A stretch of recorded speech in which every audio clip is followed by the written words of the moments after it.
복된 성일에 우리를 이 자리에 모일 수 있게 하신 하나님 앞에 영광을 돌려드리고, 뿐만 아니라 성령의 마음에 감동하시는 그 감동을 따라서 주 앞에 영광 돌리기 위해서 말씀을 통해 하나님의 음성을 듣기 위해 찾아온 여러분 모두가 개별적으로 하나님을 만나고 하나님의 음성을 듣고 돌아가는 참으로 복된 시간이 되기를 주님의 이름으로 축원을 드립니다. 오래전 아브라함을 찾아가신 하나님은 그에게 고향을 떠나라, 그리고 내가 지시하는 땅으로 가라라고 하는 명령을 내리셨습니다. 너무나도 황당하게 들릴 수밖에 없는 이 말씀 앞에 아브라함은 결단하고 순종했고, 어디로 가야 되는지도 모르는 채 그냥 하루하루 하나님이 주시는 감동을 따라서 믿음으로 나아갔습니다. 하나님은 이런 아브라함에게 한 가지 약속을 해 주셨는데, 그게 뭐냐 하면 그에게 하늘의 별과 같이 많은 후손을 주고, 그를 통해서 큰 민족이, 그를 통해서 많은 왕들이 이 땅에 태어나게 될 것이다 라고 하는 약속이었습니다. 그러나 그 후손들이 다른 나라에서 종살이를 하다가 괴롭힘을 당하게 될 것이고, 400년이 지나면 그곳에서 많은 재물을 이끌고 나오게 될 것이다 하는 말씀도 아울러 하셨습니다. 시간이 지나면서 분명해진 것은 이스라엘 민족을 괴롭힌 나라는 다름 아닌 바로가 요셉 때 초청을 받아 들어간 그 땅 애굽이었고, 히브리 민족들의 엄청난 숫자적인 번성으로 인해서 두려움을 느낀 또 다른 바로가 이스라엘 백성들을 노예로 전락시켜 버렸던 것입니다. 세월이 흐르면서 이스라엘 백성들에게는 노예로 살아가는 그런 고통만 점점 커져갔을 뿐 하나님의 약속은 새카맣게 잊어버렸습니다. 그런데 놀라운 사실은 하나님께서 스스로 약속하신 말씀을 기억하고 계셨다고 하는 사실입니다. 아브라함이 죽었습니다. 이삭이 죽었습니다. 야곱이 죽었어요.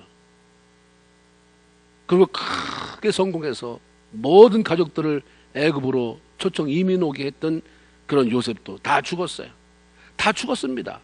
그렇지만 하나님은 여전히 살아계셔서 자신이 하신 약속의 말씀들을 기억하시고 지키기 위해서 이스라엘 백성들을 해방시킬 계획을 구체적으로 진행시켜 나가고 계셨던 것입니다. 민수기 23장 19절에 보면 하나님은 인생이 아니시니 시건치 않으시고 인자가 아니시니 후회가 없으시도다. 어찌 그 말씀하신 바를 행치 아니하시며 하신 말씀을 실현치 않겠느냐.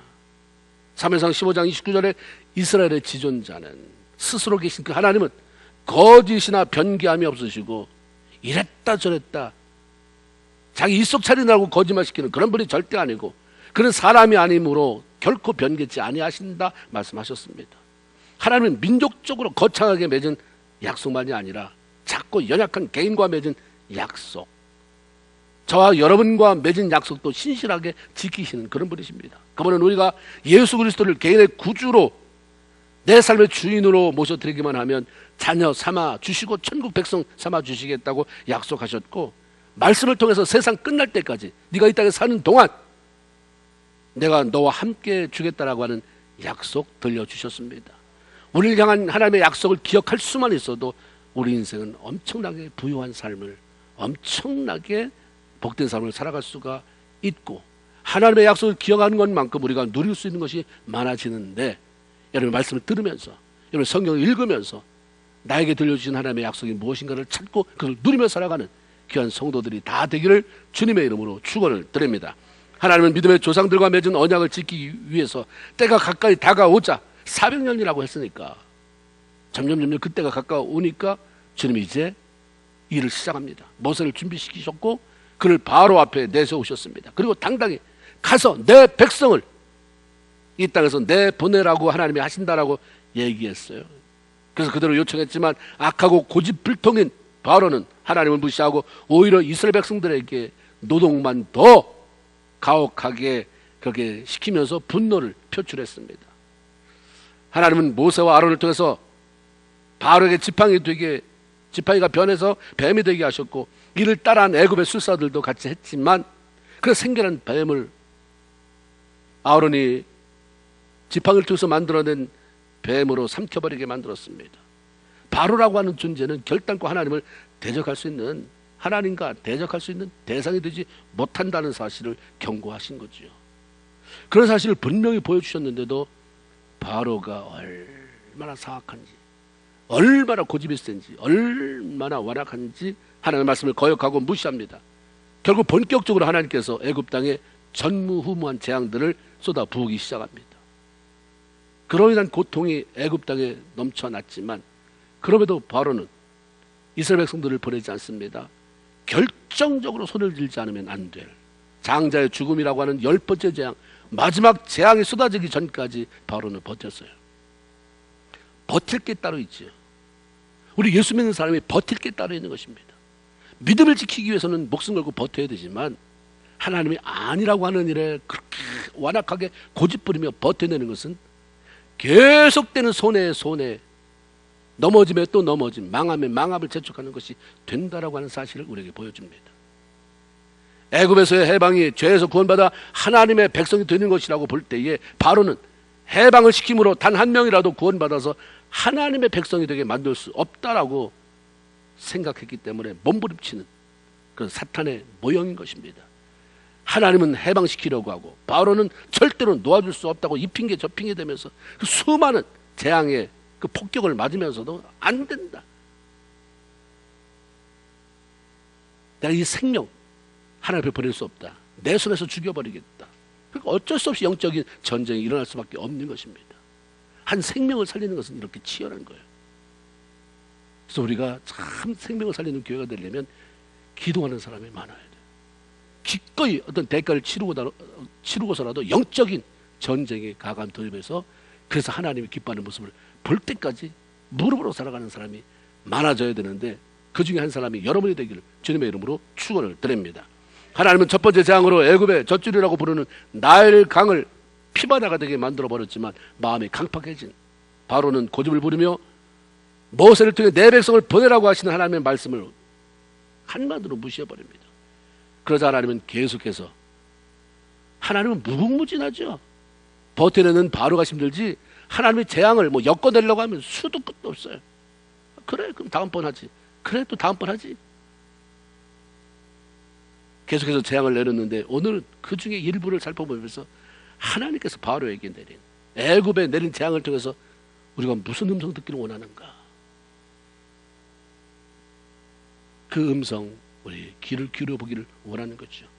하나님께서 두 번째로 애굽에 내린 재앙은 개구리 재앙이었습니다. 아론이 지팡이를 잡은 손을 물 위로 내밀었을 때에 피바다가 됐던 라일 강으로부터 수많은 개구리가 올라왔어요. 그것이 궁궐로 그리고 많은 신하들의 집으로 백성들의 집으로 들어가서 꼭 청결을 유지해야 되는 그런 곳. 침실에 넘쳐나요. 침상 위에 침대 위에 넘쳐나요. 음식 그릇까지 점령해 버립니다. 축복의 상징으로 여겼던 라일 강으로부터 자신들을 괴롭게 만드는 저주스러운 개구리가 마구마구 쏟아져 나옵니다. 전에 말씀드렸죠. 하나님은 아무렇게나 저주를 퍼붓는 게 아니에요. 빨리 끝내라. 알았지? 이거 무슨 사인인지, 너 개구리가 누군지, 개구리가 너희들에게 어떤 의미가 있는지, 내가 그걸 통해서 너희들 저주하는 것, 너희들 괴롭게 하는 것, 그러면 이제 항복할 때가 됐는데, 그런 말씀이죠. 애굽의 마술사들도 따라하긴 했지만 이미 나라 곳곳에 가득 넘치는 개구리들을 없애는 데까지는 능력 부족이에요. 몇 마리 더 개구리를 만들어내는 일을 했는데 그게 무슨 대수예요. 없애버려야죠. 없앨 수가 없는 거예요. 하나님이 그렇게 기적으로 개구리를 재앙으로 퍼뜨렸는데 막아낼 재간이 없었던 거죠. 애굽 사람들에게 개구리는 다산입니다. 풍요의 상징이에요. 장마가 있으면 물이 그로 떠밀려 내려오기도 하고 그 물살에 위쪽에 있는 그런 거름기 많은 그 흙이 떠밀려 내려와서 농사도 잘 짓게 되고 그때 개구리가 등장하고 그 당연히 사람들은 개구리가 풍요로 상징하는 거예요. 그때 농사 지으면 많은 열매를 맺으니까 갖다 붙이기도 잘해요. 다산의 상징이에요. 다 그래서 숭배됐습니다. 그렇게 그 전까지만 해도 하나님이 모세와 아론을 보내서 이런 기적을 행하기 전까지만 해도 개구리는 신이에요. 풍요를 상징하는 신. 그런데 이제는 빨리 처치해 버려야 할 아주 저주거리가 돼버렸어요. 집안 구석구석에 넘쳐날 뿐 아니라 시끄럽게 울어대고 쏟아대는 분비물, 더러움과 징그러움 이런 것들을 견디지 못한 바로가 모세를 불러서 사정을 합니다. 내일 당장에 이 백성들을 풀어줄 테니 어서 이 개구리를 떠나게 해달라고 그렇게 통사정을 하는 것입니다.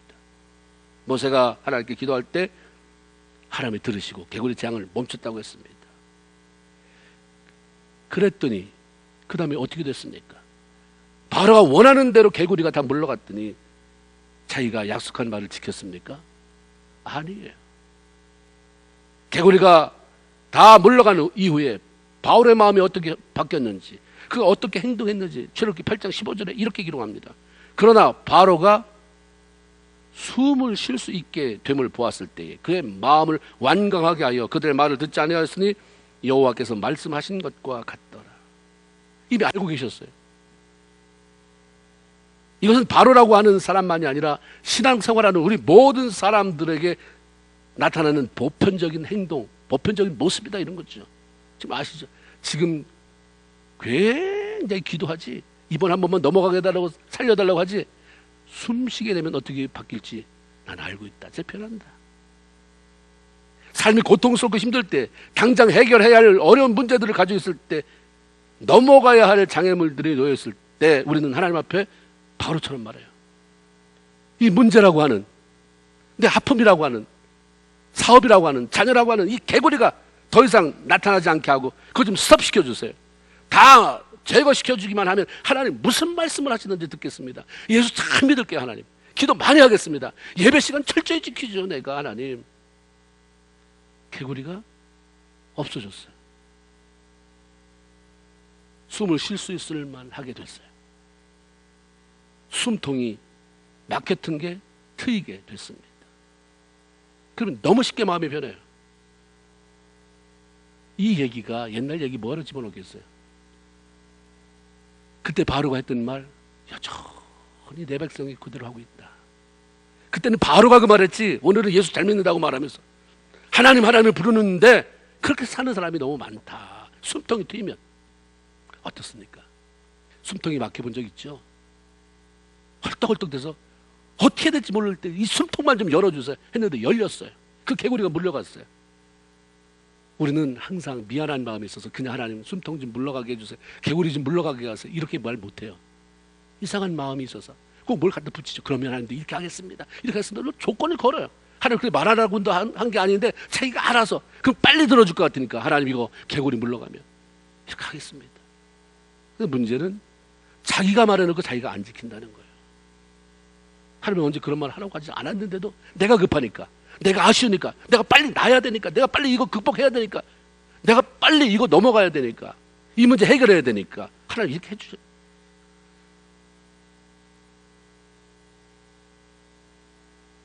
신명기 8장 12절로 14절을 보면 모세가 후의 이야기죠. 광야 생활을 마치고 곧 약속의 땅에 들어가게 될 이스라엘 백성들에게 나는 못 들어간다. 난 너희 따라서 가나안에 못 들어가지만 가나안에 들어가면 이렇게 살아라. 신신당부한 내용이 나옵니다. 이제 광야의 그 유랑 생활은, 텐트 치고 사는 삶은 끝났다. 가면 이제 잘 살게 된다. 왜? 하나님이 약속한 거니까. 그러면 이렇게 살아라. 내가 먹어서 배부르고 아름다운 집을 짓고 거주하게 되면 내 소와 양이 번성하며 내 은급이 증식되며 내 소유가 풍부하게 될 때 내 마음이 교만하여져서 내 하나님 여호와를 잊어버릴까 염려하노라. 이 말이 뭐예요? 고생 끝나고 숨쉴만 할 때, 삶의 여유가 생겼을 때의 힘들고 어려운 시간, 그때 그 시간을 지날 때 함께 해주신 하나님, 그때 네가 그렇게 이렇게 해주시면 이렇게 말했던 그 하나님, 고통을 넘어서게 하신 그 하나님을 기억하라고 하는 거죠. 숨을 쉴 수 있게 되었을 때, 한숨 돌리게 되었을 때 나는 하나님 앞에 어떤 모습으로 살아가는 사람인가? 그것이 바로 우리의 모습이에요. 그것이 숨 돌린 이후의 삶이 계속해서 숨 돌린 평안함으로 살아가게 이어지는지, 아니면 또다시 너는 늘 숨 돌리기가 힘들게 되는 상황이 맞아야 나를 좀 바라보는구나 하는 상황으로 이어질지는 우리가 선택하는 거죠. 숨 쉬게 됐습니까? 좀 숨통이 트여졌습니까? 하나님 어떻게 사십니까? 바로의 완고함으로 인해 개구리 재앙이 사라지고, 이 다음에는 다음번은 이 재앙이 부어졌어요. 개구리 재앙에서 끝낼 수도 있는 건데 뭐하러 이까지 불러들이냐 이 말이에요. 하나님 명령을 받은 모세의 말을 따라 아론이 지팡이를 들어서 땅에 티끌을 치니 그것이 다 이가 되어서 사람의 가축 몸에 붙어버렸습니다. 현대 성경에는 모기라고 표현되어 있더라고요. 모기로. 이라고도 되어 있고 우리 성경에는 다른 성경 번역본에는 모기로 되어 있더라고요. 수도 없이 많은 그 작은 이가 가축과 사람의 몸에 새카맣게 들러붙어서 피를 빨아대고 귓구멍이고 콧구멍이고 구멍이 있는 데는 다 들어가 기어다니고, 그걸 짐승들이라고 뭐 가만히 있겠어요? 얼마나 고통스럽겠어요. 울부짖으며 펄쩍펄쩍 뛰어댔을 겁니다. 사람들도 역시 쫓아도 사라지지 아니하는, 그리고 쉼없이 물어대는 이로 인해서 피가 나도록 몸을 긁어대며 몸부림쳤을 것이고, 그러다가 노약자들이나 어린아이들 같은 그런 사람들은 견디지 못해서 호흡장애를 일으키거나 죽는 일도 발생하지 않았다고 어떻게 볼 수 있겠습니까? 요술사들도 자기 요술로 이가 생기게 하려고 애썼지만 여기부터는 이제 막히기 시작합니다. 흉내도 못 냈어요. 오히려 엄청나게 쏟아져 나오는 이를 보면서 바로 왕에게 왕이여 이는 하나님의 권능입니다, 이렇게 소리를 칩니다. 평소에 자기가 신뢰했던 애굽의 제일 가는 마술사들이고 하나님의 행하는 기적에 대항하여 싸우라고 자기가 데리고 나온 사람이죠. 단순히 마술을 부리는 요술사가 아니라 그 당시에는 지혜가 있는 사람들이었어요. 평소에는 그들을 통해서 점치게 하고 나라의 운명을 물어보기도 했던 사람이잖아요.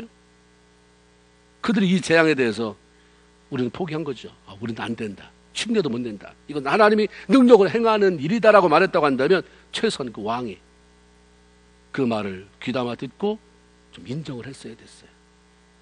그리고 하나님을 인정하여 더 이상 고집 부리려고 했던 것들을 내려놓고 그분의 말씀을 따라야 했을 것입니다. 만일 그렇게 했다면 쓸데없는 또 다른 재앙을 불러들이지도 않았을 것이고 엄청난 국가적인 경제적인 손실 막을 수도 있었을 것입니다. 우리가 이 땅에서 좀 더 지혜롭게 살아가기 위해서 해야 할 일 가운데 하나는 좀 인정하는 거예요. 그런 훈련 필요하죠. 어떤 일에 대해서 자신이 틀렸으면 솔직하게 틀렸다고 인정을 하고, 동시에 나보다 더 나은 생각이나 방법을 가지고 있는 사람들을 인정하며 받아들이는 것 필요하죠. 내가 못한다는 걸 알고 있는데, 내가 틀렸다는 걸 알고 있는데 인정하지 않고 고집부리면서 우리는 관계를 깨뜨려요. 부부간에도 마찬가지죠. 내가 맞았기 때문에 고집하는 게 아니라 부인 말이 맞는데도 인정하지 못하기 때문에 관계를 스스로 깨뜨려요. 나이나 신분, 소유나 상관없이 어떤 일에 있어서는 나보다 더 나은 사람이 이 땅에 많이 있을 수 있습니다. 정말 겸손하게 그런 것들을 인정하고 받아들이면 굉장한 유익이 오는 거죠. 열왕기하 5장에 보면 아람 군대에 나만 장군이라는 사람이 있습니다. 뛰어난 장수예요. 전쟁에 많은功을 세웠기 때문에 왕의 총애를 한 몸에 받는 사람이었습니다. 그런데 문둥병이 걸려서 소망이 사라졌어요. 전에 아무리 전쟁에 전적을 많이 세웠다 할지라도, 아무리 그가 뛰어난 장수라도 문둥병이 걸려서 점점 몸이 썩어져 나가는데 뭐 왕이 계속 총애만 할 수 있겠습니까? 그런데 마침내 이 사람이 고침을 받았어요. 엘리사라고 하는 선지자를 만나 그를 통해 깨끗하게 치유함을 받았습니다. 나만 장군을 엘리사에게 연결해 준 사람은 그가 이스라엘에서 잡아와서 자기 부인 수중을 들게 한 어린 꼬마 소녀였어요. 성경에는 계집종이라고, 어린 소녀라고 말합니다. 자기 주인 나만의 문둥병을 안타깝게 생각한 이 계집종이, 어린 소녀가 나만 아내에게 직접 그 장군을 찾아 말하기에는 너무 무섭고 어렵고 떨리고, 그 부인 늘 옆에서 시중들도 부인에게 우리 주인이 사마리아에 있는 하나님의 선지자 엘리야를 만나면 고칠 수 있을 텐데, 이런 말을 해주었고 나만은 그 어린 아이의 말을 받아들였어요. 인정했습니다. 그리고 모험했어요. 나이적으로도 비교가 되지 않아요. 신분적으로도 비교되지 않아요. 근데 다 해봤는데 안 됐다. 저희가 말하는 그 하나님, 그 하나님이 쓰는 종 만나보면 뭔가 길이 열릴 수도 있겠다. 인정하죠. 받아들이죠. 그 결과 깨끗하게 치유받고 어린 아이 같은 피부를 얻게 됐다. 성경 말합니다. 나만 고집하지 말고 남의 말에도 귀를 기울이고 인정할 수 있어야 됩니다. 참 관계하기가 힘든 사람이 고집불통인 사람이에요. 나만 아는 사람, 남의 말 인정하지 못하는 거. 바로가 그랬잖아요. 우리가 이 두 번째로 있어진 재앙을 통해서 그렇다. 우리는 더 이상 할 수 없다라고 말하는 술사의 말을 듣고 인정했다면 바로가 좀 더 일찍 문제를 수습할 수 있었을 텐데 라는 생각을 하게 됩니다. 무엇보다는 매 순간 우리가 해야 될 일은 하나님을 인정하고 그분 말씀에 귀를 기울이며 따라가는 것입니다. 잠언 3장 5절 6절에 너는 마음을 다하여 여호와를 의뢰하고 내 명철을 의지하지 말아라. 너는 범사에 그를 인정해라 그랬어요. 아니 성경에다 뭘 이것까지 써놨을 거예요. 아니 예수 믿으면 다 하나님 인정하는 거 아니야? 아니니까. 하나님을 하나님으로 대우하지 않고 하나님을 하나님으로 두려워하지 않고 하나님을 하나님으로 인정해주지 않는 그런 신앙인들, 예수 믿는 사람, 하나님을 섬긴다고 하는 사람이 너무너무 많으니까 이걸 써놨어요. 나를 좀 인정해라. 너는 범사에 매 순간순간마다 나를 좀 인정해라. 네가 제일 잘난 것처럼 너 혼자 고민하고 뭐하고 이러지 말고 일이 크든 작든지 먼저 날 인정한다고 한다면 좀 물어봐라. 네 상황 좀 얘기해라. 그런 거죠. 기도를 통해서 하나님 앞에 쭉 하나님 나 요즘 이런 상황입니다. 방법이 없어요. 기도도 안 나오고요. 하나님 어떻게 했으면 좋겠습니까? 좀 날 인정했다면 좀 얘기해라 이거죠. 부부간에도 싸우잖아요. 남편이 부인한테 한 번도 상의하지 않고 일 저지르면 당신이 나를 아내로 인정하는 거야 뭐야 하면서 싸우는 것처럼 하나님은 왜 안 그러시겠어요? 인정하라고 하잖아요. 너 날 하나님으로 인정하니? 네 삶의 주인으로 인정해? 그러면 왜 네 삶에 왜 너 혼자 하냐? 왜 나한테 상의 안 해? 나한테 한번 보고 좀 해주지. 나 도와달라고 얘기 좀 하지. 난 너를 위해서 있는데. 우리가 매 순간 하나님을 인정하면서 살아가면 우리가 어떻게 살아가야 할지 그 길을 지도해 주시겠다 말씀합니다. 이사야 55장 9절에 보면 하나님께서 생각하는 것이나 무엇을 해결할 수 있는 방법은 하늘이 땅보다 높은 것 같이 우리와 비교할 수 없다라고 그렇게 말했어요. 적어놨어요. 하늘이 땅보다 높은 것 같이 하나님의 생각 우리 생각보다 크고 높다. 하나님이 처리하는 방법은 우리가 처리하려고 하는 것보다 크고 높다. 생각 면에서나 처리하고 해결할 수 있는 길에 있어서 나보다 하늘만큼 더 높고 나은 분이 계시다면 우리는 그분이 말씀하시는 것들에 대해서 우리의 고집이나 자존심 다 내려놓고 반드시 인정하며 따라야 됩니다. 이게 당연한 거 아니에요?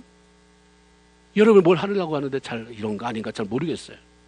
생각도 잘 안 나요. 그 여러분보다 100배, 1000배, 100배, 1000배가 뭐야? 여러분의 생각이 땅이라면 그 다른 분의 생각이 하늘만큼이라고 한다면 생각 좀 해보고가 아니에요. 그냥 내려놓고 얘기해 주세요. 뭔데요? 라고 물어봐야 되죠. 따라다니면서 물어봐야 되는 거잖아요. 하나님 그렇대잖아요. 하늘만큼 이것도 표현할 길이 없어서 우리가 알아들으라고 하늘이지 비교할 수 없는 거예요. 그분 따르는 게, 그분 인정하고 따르는 게 당연하다. 이것이 우리의 최선이다라고 우리에게 말씀하십니다. 재앙이 그냥 재앙만이 아니라 그 재앙에 대처하는 바로를 보면서 틀렸지? 왜 틀렸을까? 날 인정하지 않으니까. 좀 인정해라. 다른 사람 인정하지 않으니까. 독불장군처럼 사니까? 그러니까. 나일강이 피로 변하고 나일강에서 올라온 개구리가 나라 안에 창궐하고 수많은 이떼가 짐승과 사람에게 달라붙어서 고통스럽게 하는 재앙을 통해서도 바로가 고집을 안 꺾어요. 악한 마음은 조금도 달라지지 않습니다. 하나님이 바로를 악하게 했다. 이 말은 선한 사람을 악하게 만들었다는 말이 아니라 너무 고집쓰고 악하니까 그냥 하나님이 그냥 내버려 둔다 이 말이에요.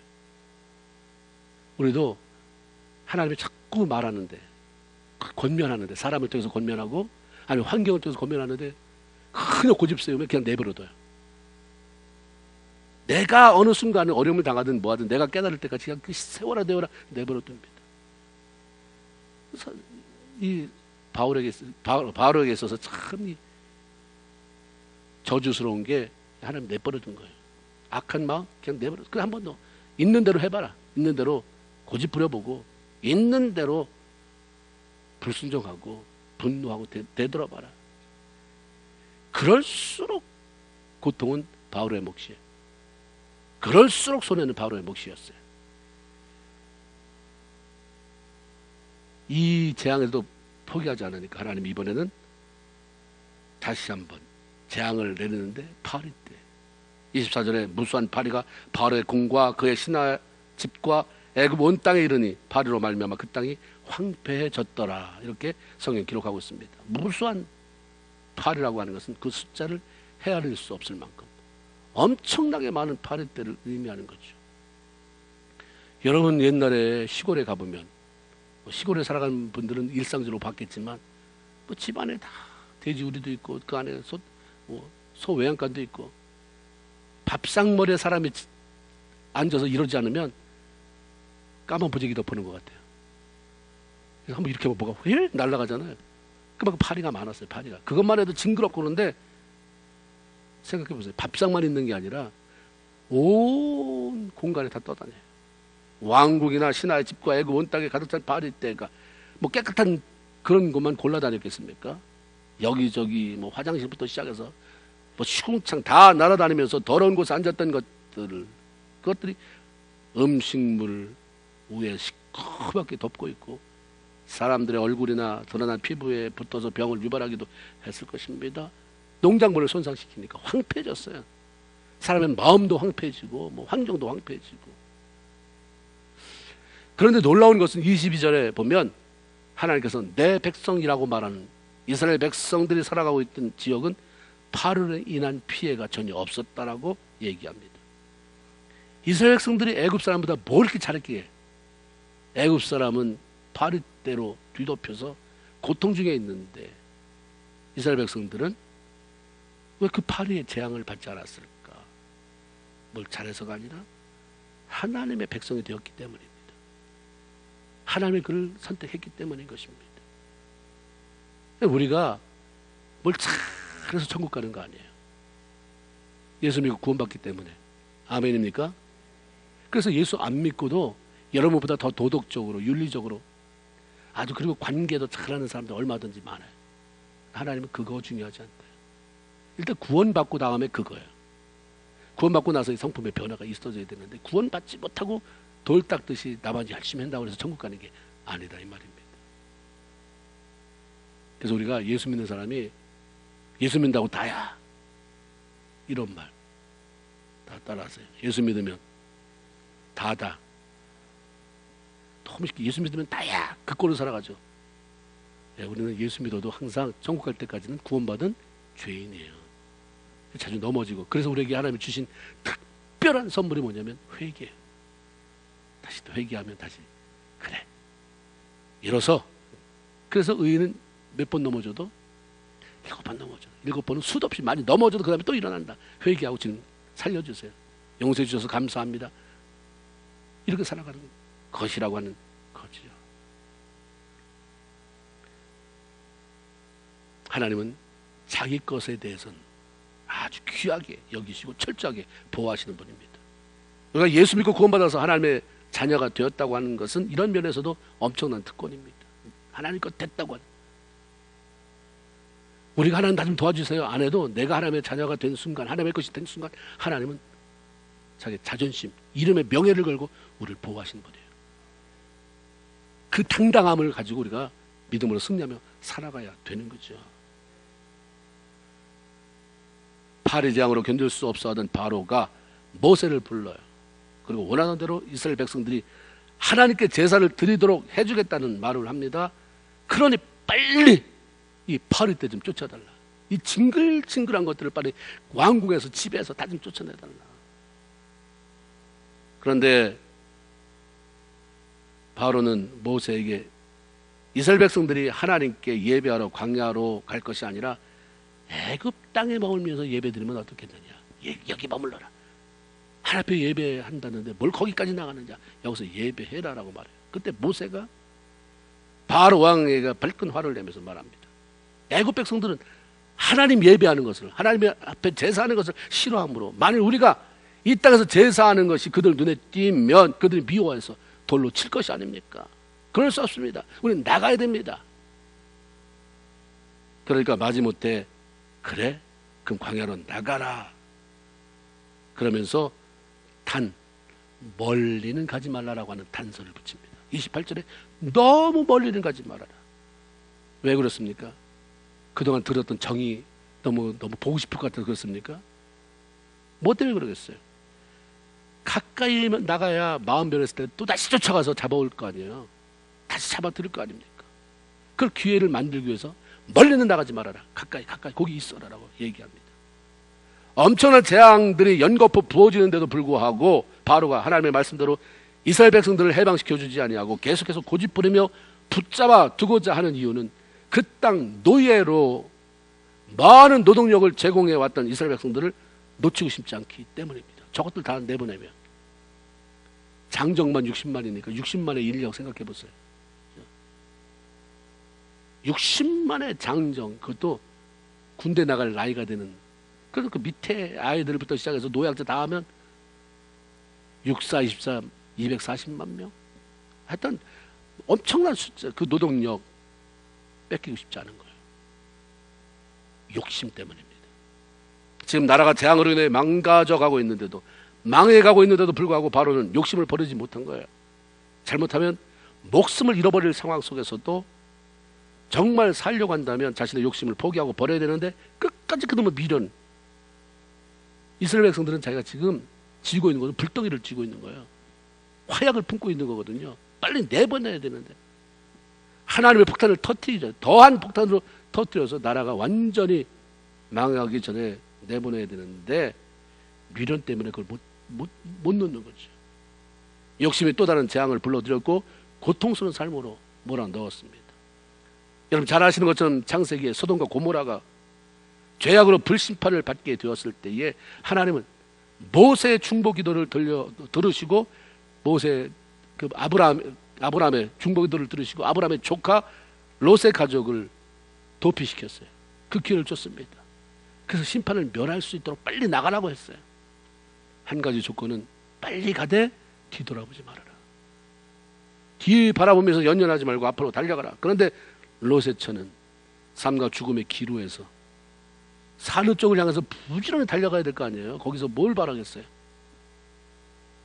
그런데도 모든 것을 두고 나온 곳에 대한 연연, 미련함 때문에 뒤를 돌아봅니다. 욕심이 롯의 처로 하여금 뒤를 돌아보게 했고 그 순간 소금 기둥으로 바뀌어 버리는 비극이 벌어졌습니다. 욕심을 버리지 못해서 그 무엇보다도 소중한 목숨을 잃어버린 롯과 같이 살지 말라는 교훈에서 예수님은 누가복음 17장 32절에 롯의 처를 생각해라 이 말씀을 들으셨어요. 롯의 이야기를 먼저 성경에서 읽으세요. 그리고 주님이 명령하신 것처럼 말씀하신 것처럼 매일 삶 속에서 롯의 처를 기억하세요. 아, 욕심 부리면 망한다. 살자고 하는 건데 이렇게 해서 나 죽으면 뭔 소용이에요. 살자고 내가 이러는 건데 죽으려고 욕심 부렸다가 이게 뭔 의미가 있느냐라고 하는 거예요. 그걸 너희가 기억해라, 생각하라라고 말씀합니다. 때때로 우리는 마땅히 버리고 포기해야 할 것들에 대한 욕심 때문에 연연해 하다가 정말 소중한 것들을 잃어버리는 어리석음을 범하면서 살아갑니다. 인도의 열대림에 원숭이를 잡는 특별한 방법이 있다고 합니다. 자꾸 무거운 상자 하나를 만들어요. 그 위에 원숭이 핀손이 손바닥이 쭉 들어갈 만한 작은 구멍을 만든답니다. 그리고 거기다가 견과류, 무슨 뭐 땅콩이나 뭐 이런 거, 뭐 호두나 이런 거 있잖아요. 그리고 거기다가 쭉 집어넣고 어떤 데는 바나나를 집어넣어요. 그러면 원숭이가 가다가 거기다 손을 넣어서 그걸 꽉 잡아요. 음식을 잡은 원숭이가 사냥꾼이 왔을 때 막 도망가야 되는데 손을 못 빼가지고 그 무거운 상자와 함께 막 끌고 가다가 결국 잡히고 만다고 하는 거예요. 아, 조금 전까지 집어넣었잖아요. 집어넣었으면 뭐 할 수도 있다는 거예요? 팰 수도 있는 거예요. 근데 집어넣은 손이 왜 안 나올까요? 줬으니까. 아까 이렇게 집어넣었는데 지금 이렇게 안 들어오는 거예요. 뭐 하면 돼요? 피면 돼요. 근데 원숭이가 뭐 때문에? 움켜진 거? 피면? 이거 다 놓칠까봐. 이 욕심스러운 습성이 결국은 뭐 땅콩 한 주먹에 뭘 바꾼 거예요? 목숨 바꿨어요. 여러분 어떻습니까? 주님은 욕심 안 부려도 내가 알아서 준다. 너 오늘만 살고 말 것이냐? 땅콩 한 주먹에 네 인생 바꿀 것이냐? 라고 말씀하죠. 우리는 살기 위해서, 그것도 먹고 살기 위해서가 아니라 하나님이 기뻐하는 아름다운 삶을 살기 위해서 욕심으로 움켜진 손을 펴야 돼요. 오늘 우리가 개구리, 이 파리, 재앙들 쭉 보면서 하나님 들려주시는 음성을 듣지 않습니까? 내 삶이 좀 형편이 낮아서 숨을 쉬게 돼도 변하지 말아라. 살아가면서 너만 잘났다고 하지 말고 남도 인정하는, 무엇보다도 하나님을 인정하고 매 순간 그를 의뢰하며 살아가라. 욕심으로 움켜진 손을 펴라. 그래서 하나님이 주시는 것을 채우고 복되게 살아라라고 말씀하시는데, 그 하나님의 음성이 여러분 가운데 살아서 그렇게 여러분의 삶을 움직이게 만들고, 그래서 아름다운 하나님의 복을 누리며 살아가는 저 여러분 다 되기를 주님의 이름으로 축원을 드립니다. 아멘. 기도합시다.